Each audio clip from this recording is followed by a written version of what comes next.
এই তো প্রথম রোজায় ইফতারির জন্য কি আয়োজন করলাম সেটাই আপনাদের সাথে এখন আমি শেয়ার করব।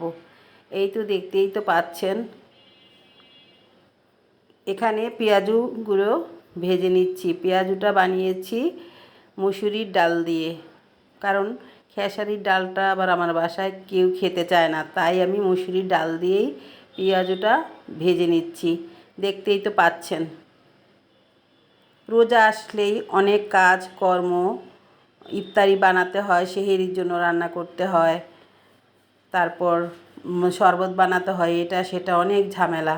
এই তো এখানে আবার একটু সেহরির জন্য চিংড়ি মাছ ভুনা করে নিচ্ছি, দেখতেই তো পাচ্ছেন। হ্যালো ভিউয়ার্স, আসসালামু আলাইকুম। আপনারা কেমন আছেন? নিশ্চয়ই ভালো আছেন। তো আজকে আমি হাজির হয়ে গেলাম নতুন একটি ব্লগ নিয়ে। ব্লগটি হলো রোজার ইফতারি, প্রথম ইফতারিতে আমি কি করলাম। এই তো এখানে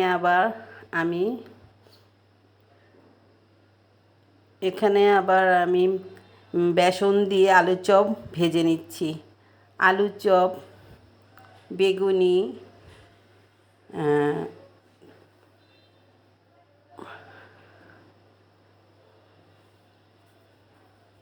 পেঁয়াজু, ছোলা, ডাবলি, এগুলো সব একসাথে ভেজে এখানে রেখে দিয়েছি, দেখতেই তো পাচ্ছেন। সেদিন অনেক কাজকর্ম থাকে, তাও ভাবলাম একটু টুকটাক আমি করে একটা ব্লগ শেয়ার করি তাদের সাথে। এই তো আমি এখন বেগুনিগুলো ভেজে নিচ্ছি, দেখতেই তো পাচ্ছেন কি সুন্দর লাল লাল হয়ে এসেছে। দর্শক, আমার এই ব্লগটি যদি আপনাদের ভালো লেগে থাকে তাহলে অবশ্যই একটা লাইক দিয়ে দেখা শুরু করবেন, একটা কমেন্টস করে জানাবেন এই রোজা ইফতারির ব্লগটি কেমন হয়েছে, এবং একটা সাবস্ক্রাইব করে দিবেন। যারা করেছেন তাদের অনেক ধন্যবাদ, যারা করেনি তারা এক্ষুনি একটা সাবস্ক্রাইব করে দিবেন। এই তো এখানে সব কিছু সাজিয়ে নিয়েছি, শসা,